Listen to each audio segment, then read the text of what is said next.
Hello everyone. अगर आप NEET 2027 के लिए ड्रॉप लेने की सोच रहे हो तो सिर्फ 2 मिनट मेरी बात सुन लो।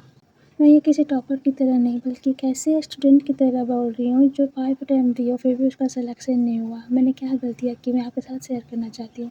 ये किसी को डीमोटिवेट करने के लिए नहीं है, ये सिर्फ मेरी जर्नी है जिससे मुझे सीख मिली है। मैं आपके साथ बताना चाहती हूँ, आपके साथ शेयर करना चाहती हूँ।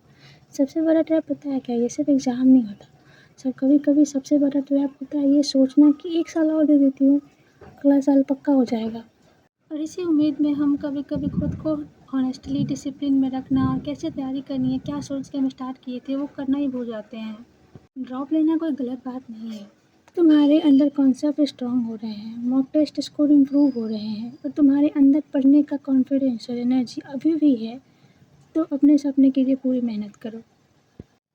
लेकिन एक जगह आकर खुद से एक सच्चा सवाल ज़रूर पूछना, क्या मैं सच में प्रोग्रेस कर रहा हूँ या सिर्फ साल बदल रहे हैं और सब कुछ सेम रह रहा है। जैसा पिछले साल था वैसा अभी भी है।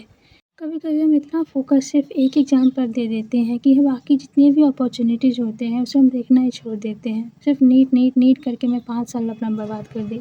और मेरी सबसे बड़ी गलती यही है कि मैंने बाकी सबको छोड़ दिया और सिर्फ नीट पे फोकस की, और आज मैं बहुत पीछे हो गई हूँ।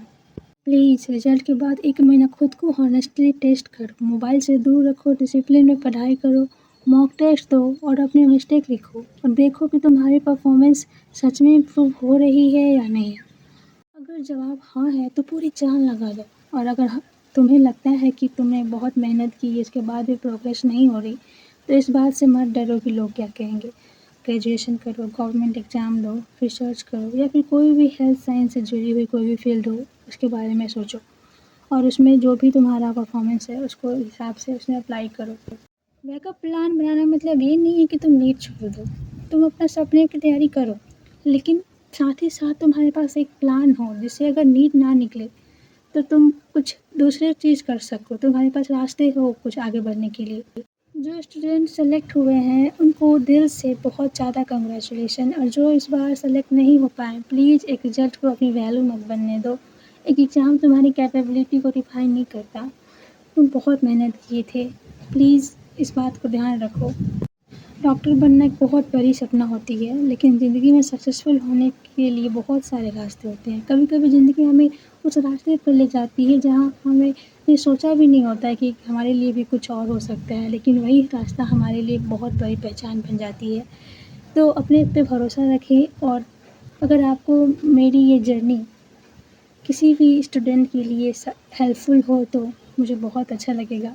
सही डिसीज़न लेने में और अपनी मेंटल हेल्थ को ध्यान रखने में मदद कर दे तो मुझे लगेगा कि मेरी यही स्टोरी जो भी है, मेरी 5 साल की जो मेहनत है कहीं तो काम आई। अपने सपने का रिस्पेक्ट करो, लेकिन अपनी ज़िंदगी को सिर्फ एक एग्ज़ाम तक मत रखो। मैं किसी को ड्रॉप लेने या ना लेने के लिए फ़ोर्स नहीं कर रही हूँ, तो ये तुम्हारी डिसीज़न है।